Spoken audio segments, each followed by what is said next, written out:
Bienvenue sur Boom Réaction, la chaîne où on réagit à tout ce qui fait le buzz. Films, séries, clips, actualités. Tu trouveras ici des analyses et des réactions fraîches et passionnées. Dans le début du film, on trouve la toute première différence dès le début du film.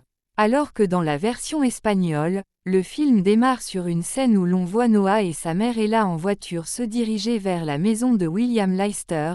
Dans le remake britannique, le film débute par une scène entre Noah et Haley, sa meilleure amie, alors qu'elle prépare ses cartons pour son déménagement imminent à Londres. On aperçoit même Dan qui vient faire ses adieux à Noah. Si cela diffère du film original, cela apporte plus de contexte à la suite de l'histoire et donne davantage de poids à la trahison que subit Noah, quand Dan et Haley finissent par s'embrasser quelque temps après le départ de Noah pour Londres.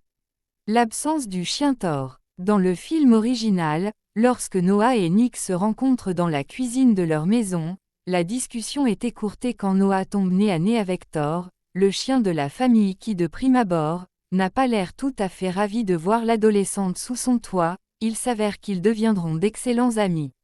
Alors que l'on retrouve la même scène dans la cuisine dans le film à contresens, Londres, on ne voit aucun chien à l'horizon. Ici, Nick est accompagné de son ami Gilles. Nick est un auto-entrepreneur. Dans À contresens, Nick, Gabriel Guevara, semble faire des études de droit pour être un avocat d'affaires, et on apprend qu'il travaille au sein du cabinet du père de son ami Michael, bien qu'on ne l'ait jamais vu véritablement travailler dans le premier film. De fait, dès le début, Noah, Nicole Wallace, se fait une image de Nick comme étant un enfant pourri gâté dont le père sera toujours présent pour subvenir à ses besoins. Dans À contresens, Londres, les choses sont légèrement différentes. Si Noah, Asha Banks, est également persuadé que Nick est un fils à papa pourri gâté, Gilles lui apprend qu'en réalité Nick fait son argent seul. Il a développé une application de covoiturage et a vendu sa boîte alors qu'il n'avait que 17 ans. Nick abandonne Noah sur le bord de la route. Ici, la différence entre les deux films est vraiment très subtile. Dans Culpa Mia, alors que Nick est censé raccompagner Noah chez eux, il lui demande de descendre de la voiture et de se débrouiller pour rentrer.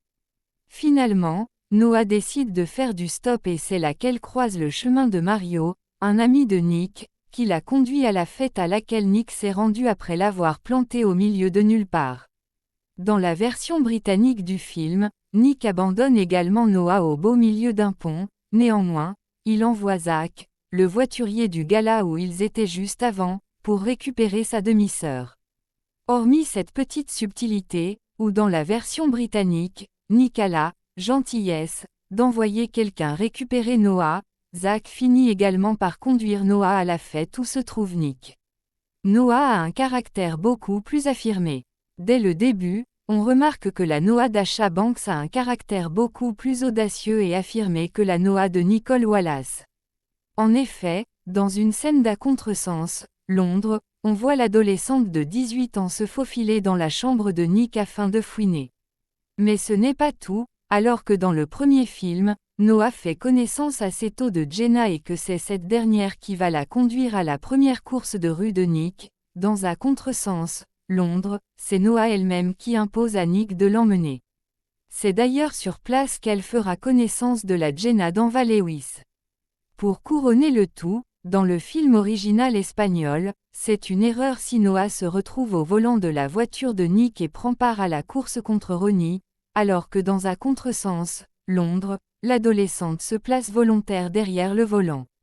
En effet, tout le monde était persuadé que Nick allait perdre. Avec son passé de pilote junior, il semblerait que Noah se soit dit qu'elle pouvait sauver la mise de l'adolescent en prenant part à sa place à la course. La rela. Et voilà, c'était mon analyse des acteurs de À contresens. Dites-moi ce que vous en avez pensé en commentaire. Est-ce que vous êtes d'accord avec moi? N'oubliez pas de vous abonner à la chaîne pour plus de réactions et d'analyses. À très bientôt pour une nouvelle vidéo, et surtout, restez connectés.